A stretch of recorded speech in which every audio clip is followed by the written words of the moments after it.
Welcome back to Good Morning Boss. Mga boss, alam niyo ba na meron isang NGO na tumutulong sa mga PWDs? Alamin natin yan dito lamang sa ETC.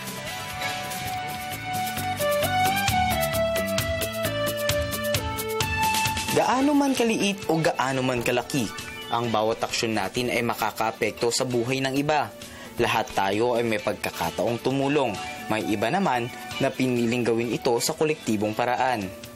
Nitong Sabado lamang ay nagsagawa ang Goodwill Industries of the Philippines ng medical mission sa kanilang lugar sa Bikutan, kasabay ng pagdiriwang ng 37th National Disability Prevention and Rehabilitation Week. Taon-taon itong nagsasagawa ng medical missions para sa mga PWDs at sa mga nangangailangan.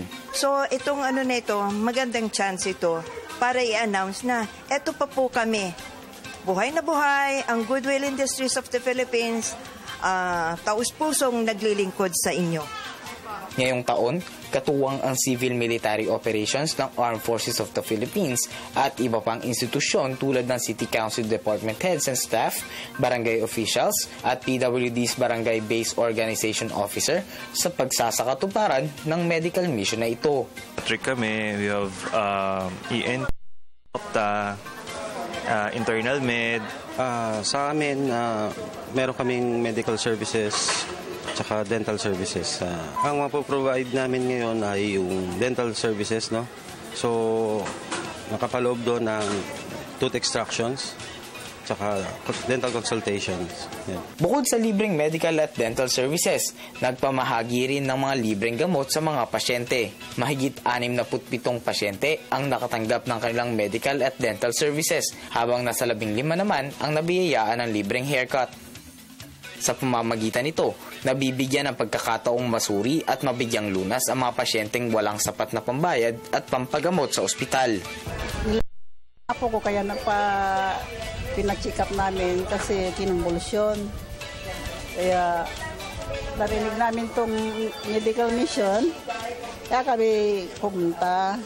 Kasi sa field namin parang kasama na talaga siya. So parang passion na din na mag-volunteer as a medical practitioner din. I hope sana i-try din nila tapos na mag-serve din sa community natin. Bukod sa medical missions ay nag-o-offer rin ang Goodwill ng free livelihood programs tulad ng basic reflexology. Mayroon din silang thrift shop kung saan ang itinitinda nila ay mula sa mga donasyon. Mayroon ding gawang produkto ang mga tulad ng tote bags, bayong, hanger at basahan. Meron pang kami computer training, libre lahat yan. Ngayon at kailanman ang sama-samang pagkilos at pag-akay sa mga may kapansanan at nangangailangan ang susi sa mas matagumpay at nagkakaisang bansa.